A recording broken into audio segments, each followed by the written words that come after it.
పరిశుద్ధులు ప్రియులైన దేవుని పిల్లలందరికీ యేసుక్రీస్తు నామములో శుభవందనాలు తెలియజేసుకుంటా ఉన్నాను. నేను బాగా చిన్నప్పుడు అంటే ఎల్కేజీ చదివేటప్పుడు ఒకసారి మా నాన్నగారితో పాటు ఆయన మార్కెట్కి వెళ్తూ నన్ను కూడా తీసుకెళ్ళినప్పుడు నాకు తెలియదు, కానీ తర్వాత వాళ్ళు చెప్పిన దాన్ని బట్టి నేను ఇప్పటికీ ఆ మాట అలా గుర్తుండిపోయింది. కాసేపటికి మా నాన్నగారు చూసేసరికి నేను ఆయన చేయబట్టుకుని నడుస్తూ ఉన్నాను, కానీ చూసేసరికి నేను లేనంట. ఒక్క నిమిషంలోనే నేను ఎక్కడికో తప్పాను. గబగబా వెనక్కి తిరిగి వెళ్ళేసరికి ఎక్కడో ఇంకొక ఆయన నించుని ఉంటే ఆయన చేయబట్టుకొని నించుని ఉన్నానండి నేను. ఇంకా మా నాన్నగారు వెళ్ళి ఏంటమ్మా ఇక్కడ నించున్నాను, గబగబా నన్ను తీసుకుని ముందుకు వచ్చారు. అయితే తను నడిచే ఆ దారిలో నేను ఒక్క నిమిషమే తొట్టుపడ్డాను. ఒక్క నిమిషమే నేను ఇంకొక ఆయన చేయి పట్టుకున్నాను. చాలా చిన్నదాన్ని, ఆ రోజులు బాగున్నాయి కాబట్టి వెనువెంటనే ఆయన వెనక్కి తిరిగి వచ్చి నన్ను ఎత్తుక్కుని మళ్ళీ ముందుకు తీసుకెళ్లారు. అంటే నా నడక నేను మా నాన్నగారితో పాటు నడవలేకపోయాను.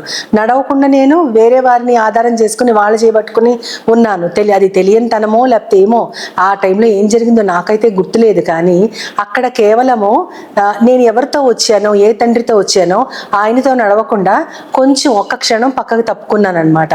అయితే ఇప్పుడు నాకు దానిని నేను మన ఆత్మీయ జీవితం పోల్చుకుంటూ బైబిల్ని ఆధారం చేసుకుంటూ ఆలోచిస్తే మన నడక ఎవరితో ఉంది? మనం అసలు మనుషులతో నడుస్తున్నామా, దేవునితో నడుస్తున్నామా? ఆ నడక సరైనదేనా అని ఆలోచించినప్పుడు అసలు దేవునితో నడకంటే ఏంటి అని ఆలోచిస్తే నాకైతే కొన్ని విషయాలు తట్టాయి. అదేంటంటే దేవునితో నడకంటే నిత్యము ఆయనతో సహవాసంలో ఉండటము, ఆయన చిత్త ప్రకారం జీవించటము, ప్రార్థన చేసుకోవటము, వాక్యం చదువుకోవటము, ఇవన్నీ దేవునితో నడకే. ప్రతి విషయంలో కూడా మన ఆలోచన అది ఆయన ఆలోచనేనా, ఆయన దగ్గర నుంచి వచ్చిందేనా, ఇవన్నీ కూడా ప్రతి విషయంలో ఆయనతో సరిచూసుకుంటా ఉంటే గనక మనము ఆ యొక్క నడక దేవునితో కరెక్ట్గా నడుస్తున్నామో లేదా అనేది మనకి ఖచ్చితంగా మనం తెలుసుకోవచ్చు. అయితే ఈ నడక గురించి ఆలోచించినప్పుడు దేవునితో నడిచిన కొంతమంది గొప్ప భక్తులు మనకి బైబిల్లో చూపించబడ్డారు. వారెవరంటే హనోకుని మనం తీసుకుంటే ఆదికాండం 5వ అధ్యాయం 24వ వచనంలోనే హనోకు దేవునితో నడిచెను, ఆయన దేవునితో నడిచారు కాబట్టి దేవుడు ఆయన్ని కొనిపోయిన కనుక ఆయన కనపడకపోయాను అని ఉంటది. అంటే హనోకుని దేవుడు తీసుకుని వెళ్ళిపోయారు. ఒక దైవజనుడు చాలా సరదాగా దాన్ని ఎలా ఇంటర్ప్రిట్ చేస్తూ అన్నారంటే, హనోకు దేవుడు కూడా ప్రతిరోజు వాకింగ్ కలిసి చేసేవాళ్ళు. దేవుడు స్వయంగా కిందకు వచ్చి హనోకుతో పాటు నడిచి వాళ్ళిద్దరు మాట్లాడుకునేవారు. అయిపోయిన తర్వాత హనోకు ఇంటికి వెళ్ళిపోయేవారు. అలాగ వాళ్ళిద్దరు నడుచుకుంటా ఒకసారి మాట్లాడుకుంటే చాలా దూరం వచ్చేసారు. వచ్చిన తర్వాత దేవుడు వెనక్కి తిరిగి చూస్తే హనోకు ఇంకా నువ్వు నా ఇంటి దగ్గరగా ఉన్నావు, నీళ్ళు చాలా దూరం ఉంది కాబట్టి నాతో పాటు వచ్చేసేయి అని దేవుడు అన్నారేమో అని చాలా సరదాగా దాన్ని ఇంటర్ప్రిట్ చేశారు. కానీ అది నిజమే. మన జీవితపు నడకలో మనము అందరిలాగే మన జీవితాలు నడుపుకుంటూ ఉంటాం, సంసారాలు చేస్తూ ఉంటాం, బిడ్డల్ని కంటూ ఉంటాము, బిడ్డల్ని పెంచుతూ ఉంటాము, ఎన్నో పనుల్లో మనం ఉంటాము. కానీ ఏ పనిలో ఉన్నా కూడా మనము దైవాజ్ఞ నుంచి పక్కకి తొలగకుండా దేవుని నీతి ప్రకారము నిందారహితముగా నిష్కళంకముగా మనం నడుచుకోవాలి. అలా నడుచుకున్న వాళ్ళు కూడా బైబిల్లో మనకి కనపడతా ఉంటారు. నోవహు గారిని చూస్తే ఆయన తన తరము వారిలో నిందారహితుడిగా నిష్కళంకుడిగా ఉన్నాడు అని దేవుడు చెప్తారు. అంటే దేవునికి ఇష్టమైన క్వాలిటీస్ ఆ రెండు. మన మీద నింద రాకుండా చూసుకోవాలి. అంటే ఇప్పుడు మనుషులు మన మీద వారు అక్కసు కొద్ది నిందలు వేస్తే వేయచ్చు, కానీ దేవుని దృష్టిలో నిందారహితముగా నిష్కళంకముగా అంటే కళంకము లేకుండా ఎటువంటి మచ్చ లేకుండా పవిత్రంగా మనం ఉంటే గనక అదే దేవునితో కలిసి నడవటం. ఆ విధంగా నోవహు గారు ఉన్నారు కాబట్టి దేవుడు అతనిని ఎంచుకున్నారు. రాబోయే ప్రళయం నుంచి ఆయన్ని కాపాడారు. అదే విధంగా మనం చూస్తే ఆ రీతిగా నడిచిన వారు చాలా మంది ఉన్నారు. అబ్రహాము గారు ఉన్నారు, ఇంకా మోషే గారు ఉన్నారు. వీళ్ళందరూ కూడా దేవునితో తమ నడకను కొనసాగించారు.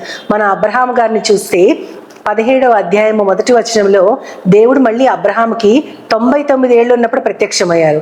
ఆయన ప్రత్యక్షమయ్యి మొట్టమొదటి మాటే నేను సర్వశక్తి గల దేవుడిని, నా దృష్టిలో నిందారహితంగా నడుచుకో అంటారు. అంటే 75 సంవత్సరాలు ఉన్నప్పుడు అన్యుల గుంపులోంచి దేవుడు ఆయనను పిలిచినప్పుడు తెలియని దేవుడు తనని పిలిచినా ఆ పిలుపుకు లోబడి బయటకు వచ్చేసిన అబ్రహాం గారి వయస్సు 75 సంవత్సరాలు, బిడ్డలు లేని స్థితి.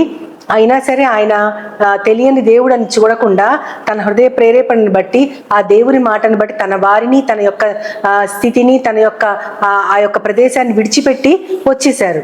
అంతటి గొప్ప అబ్రహాము గారు కూడా భార్య మాట విని తనకి దేవుడు ఇస్తానన్న కుమారుడు అనుగ్రహించబడేదాకా ఆగకుండా ఇంకొక వివాహం చేసుకున్నప్పుడు అక్కడ ఎంతమంది గమనించారో నాకు తెలియదు, కానీ దేవుడు అబ్రహాముతో మాట్లాడటం మానేసి 13 సంవత్సరాలు అవుతుంది.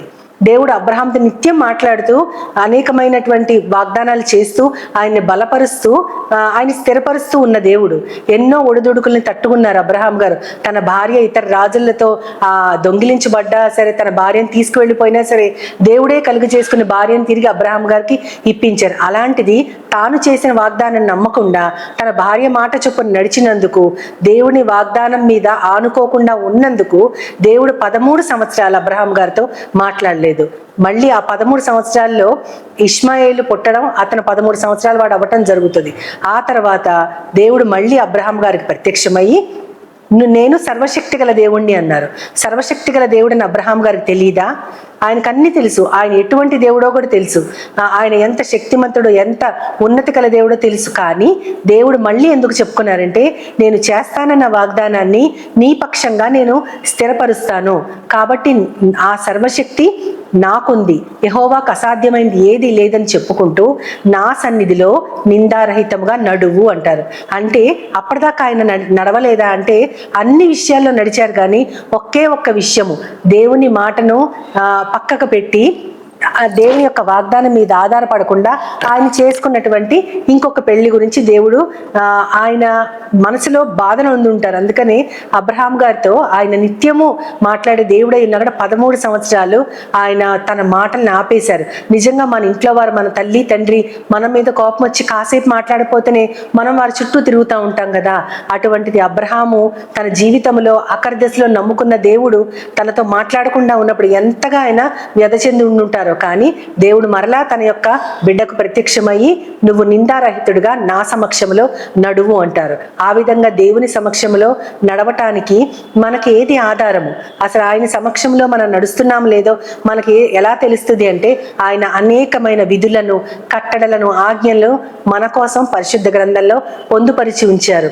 తన ప్రజలనుకున్న వారు వారికి అద్భుతం చేసి దాస్యగృహం నుంచి విడిపించి తీసుకొచ్చిన ఆ మరుసటి దినాలు, కొన్ని దినాల్లోనే మోషే గారితో దేవుడు మాట్లాడటానికి 10 ఆజ్ఞలు ఇవ్వడానికి కొండ మీదకి పిలిచినప్పుడు కొన్ని రోజులు మోషే కనపడకపోతే మాకు ఒక దేవత కావాలని ఒక బంగారు దూడను తయారు చేసుకున్న వారు దేవునిని మరిచిపోయి ఆయన చేసినటువంటి ఆ అద్భుతాలని మరుపుకు వచ్చేసి వారు ఏమన్నారంటే, మాకు ముందుగా నడవటానికి ఒక దేవుడు కావాలని వారు అడిగారు.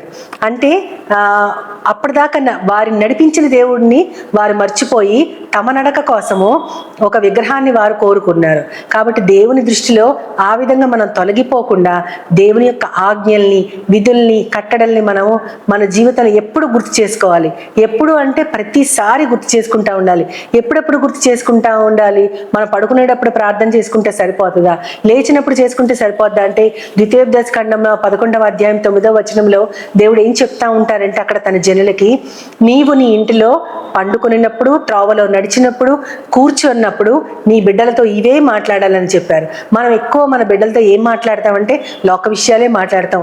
మన సమృద్ధుల గురించి, మన కొదవలు తీర్చుకోవడం గురించి, మనం సుఖంగా శాంతిగా ఉండటానికి ఏం చేయాలో మన జీవనంలో ఇవి మాట్లాడతాం. కానీ దేవుని ఆజ్ఞల్ని, కట్టడల్ని మన బిడ్డలతో పడుకున్నప్పుడు, కూర్చున్నప్పుడు, నడిచేటప్పుడు కూడా మాట్లాడమంటున్నారు. ఇంకా చెప్పాలంటే ఆ ఆజ్ఞలన్నీ నీ నుదుటికి బాసికంలాగా కట్టుకో, నీ చేతికి ఒక తోరంలాగా కట్టుకో, అంటే మర్చిపోకుండా నీ కన్నుల ముందు వాటిని ఉంచుకో, ఎప్పుడు కూడా దానిని నీ కన్నుల ముందు నుంచి తొలగిపోనీకన్నారు. కాబట్టి ఆ విషయాలన్నీ తెలిసిన పెద్దలు దేవుని యొక్క ఆజ్ఞలన్నీ తెలిసి వాటి ప్రకారం నడుచుకుంటూ ఒక్కొక్కసారి తొట్టుపడినప్పుడు ఏ విధమైన అనుభవాలను ఎదుర్కోవాల్సి వచ్చింది, ఇవన్నీ కూడా మనం మన బిడ్డలతో మాట్లాడుతూ ఆ విధంగా నువ్వు చెయ్యొద్దు, నువ్వు దేవుని ప్రకారమే ఉండాలని మనము దేవుని యొక్క హెచ్చరికల్ని మన బిడ్డలకి ఇస్తూ ఉండాలి. ఆ రీతిగా మన బిడ్డల్ని మనం నడుపుకుంటా ఉండాలి. ఈ విధంగా దేవుని ఆజ్ఞలు చొప్పున నడిచిన పౌలు గారు మనకు ఒక గొప్ప ఎగ్జాంపుల్. ఆయన ఏం చెప్తా ఉంటారు అంటే, ఆయన ఎఫెసీయులకు రాస్తూ ఏమంటారంటే, మీరు ప్రియులైన పిల్లల వలె దేవుని పోలి నడుచుకోండి అని 5వ అధ్యాయం 1వ వచనంలో అంటారు. ప్రియులైన పిల్లల వలె దేవునిని పోలి నడుచుకోండి. మన బిడ్డలు మనల్ని పోలి నడుచుకోవాలని మనం అనుకుంటాం, మనం ఏం చెప్తే అది వినాలని. కాబట్టి దేవునికి ప్రియులైన పిల్లలు దేవుని పోలి నడుచుకోమని చెప్తారు.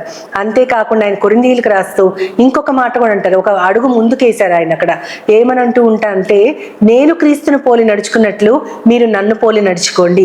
మనం మన బిడ్డలకి చెప్పగలమా, నేను దేవుణ్ణి పోలి నడుచుకుంటున్నాను, ఆయన ఆజ్ఞల్లో ఉన్నాను కాబట్టి నన్ను చూసి మీరు నడుచుకోండి చాలు అని చెప్పగలమా అంటే ఏమో ఒక్కొక్కసారి మనం తొట్టుపడచ్చు. కాబట్టి మనము దేవునికి తగ్గట్లు నడుచుకుంటే మన బిడ్డలకి మనమే ఒక మాదిరిగా మార్గంగా ఉంటాం. కాబట్టి పౌలు గారు ఆ విషయమే అంటూ అపోస్తల కార్యాలు ఆయన 10వ అధ్యాయం 35వ వచనంలో కూడా ఇంకో మాట అంటారు, ప్రతి జనములో తనకు భయపడి ఉన్నటువంటి మనుష్యులు తన నీతి కలిగి తనలాగా నడుచుకుంటారని చెప్తారు. తన నీతి కలిగి నడుచుకునే జనులంటే దేవునికి చాలా ఇష్టం. అది ఏ జనమైనా సరే పర్వాలేదు, ఏ దేశమైనా, కానీ తన పట్ల భయము కలిగి తన నీతిని అనుసరించి నడుచుకునే జనం అంటే దేవునికి ఎప్పుడు ఆయన దృష్టి వాళ్ళ మీద ఉంటుంది. ఆ రకంగా ఆయన నీతిని అనుసరించి మనం నడుచుకోవాలి. అంతేకాకుండా పౌలు గారు కొరింథీయులకు రాస్తూ 2వ అధ్యాయం 5వ వచనంలో ఆయన ఏమంటారంటే చాలా స్పష్టంగా చెప్తూ ఆయన ఏమంటారంటే, వెలిచూపు వలన కాకుండా విశ్వాసముగా మనం నడుచుకుందాం అంటారు. అంటే మన కళ్ళకి కనిపించేది ఒకటి, కానీ మన విశ్వాసం చెప్తున్నది ఇంకొకటి. దేవుని యొక్క శక్తి మనకు తెలుసు. దేవునితో సహవాసం చేసేవారు ఆ దగ్గరతనాన్ని అనుభవిస్తూ, లేదు ఈ సిచ్యుయేషన్ నాకు పర్మనెంట్ కాదు, నాకు కలిగిన ఈ స్థితి ఇది పర్మనెంట్గా నాకు కలుగుతున్నది కాదు, శాశ్వతమైన దేవుడు నాకు ఖచ్చితంగా నాకు ఒక మార్గాన్ని సిద్ధపరిచి ఉంచాడని ఎవరు తెలుసుకుంటారంటే దేవుని యొక్క మార్గాన్ని అనుసరించిన వారే తెలుసుకుంటారు. కాబట్టి ఆయన మార్గాన్ని అనుసరించిన వారికి వెలిచూపు వలన కాకుండా విశ్వాసము వలన వారు నడుచుకుంటారు. ఇవన్నీ కాకుండా ఎఫెసీయులకు రాస్తూ పౌలు గారు ఇంకొక మంచి మాట 2వ అధ్యాయంలో అంటారు. ఏమనంటారంటే, మనము వాటి యందు నడుచుకోవాలని మన కోసం ఆయన ముందుగా కొన్ని సత్క్రియలు సిద్ధపరిచారంట. ఎంత మంచి దేవుడో కదా. మనము మంచి కార్యాలు మంచి పనులు చేయలేమని ఆయనకు తెలుసు. కాబట్టి మన కోసం ఆయన ముందుగానే మంచి క్రియలని సిద్ధపరిచేసి ఉంచారంట. కాబట్టి ఆ సిద్ధపరిచినటువంటి సత్క్రియలలో మనము నడుచుకోవాలని ఆయన క్రీస్తు వారిని ముందుగా మన కోసం సృష్టించారంట. కాబట్టి మనం క్రీస్తులో చేసిన పనిగా ఉన్నాం కాబట్టి మన కోసం ఆయన క్రియల్ని కూడా సిద్ధం చేశారు. కాబట్టి దేవునితో నడకంటే నిత్యం ఆయనతో సహవాసం మాత్రమే కాదు, వెలిచూపు ఉండకుండా విశ్వాసంతో నడుచుకోవాలి, దేవుని పిల్లల్లాగా నడుచుకోవాలి. మనకు మార్గదర్శులుగా ఉన్నటువంటి వారి జీవితాల్ని మనము గమనిస్తూ నడుచుకోవాలి. ఇవన్నీ కాకుండా దేవుడు మన కోసం ఏర్పరిచిన సత్క్రియల్లో కూడా మనం నడుచుకోవాలి. ఇదే ఇన్ని విధాలుగా ఆలోచిస్తే ఇదంతా కూడా దేవునితో నడక అనేటటువంటి దాన్ని మనకు ఎంతో స్పష్టంగా మన ముందు దైవ గ్రంథంలో ఉంచబడింది. ఈ విధంగా అన్ని విధాలుగా మనము దేవుని యందు నడుచుకుంటూ ఆయన పోలి ఉండటానికి మనము దేవునిని ప్రార్థిస్తూ ఆయన సహాయాన్ని కోరుకుందాం.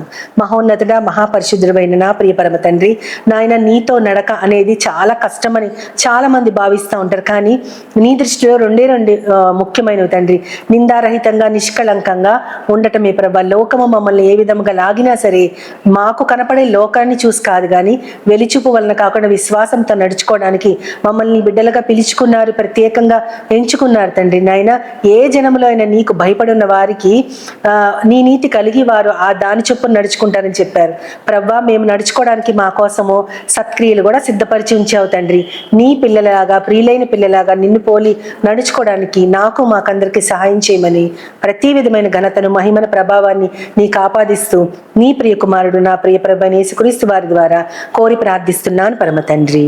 ఆమేన్ ఆమేన్ ఆమేన్. వందనాలు. Jesus now, He's always near.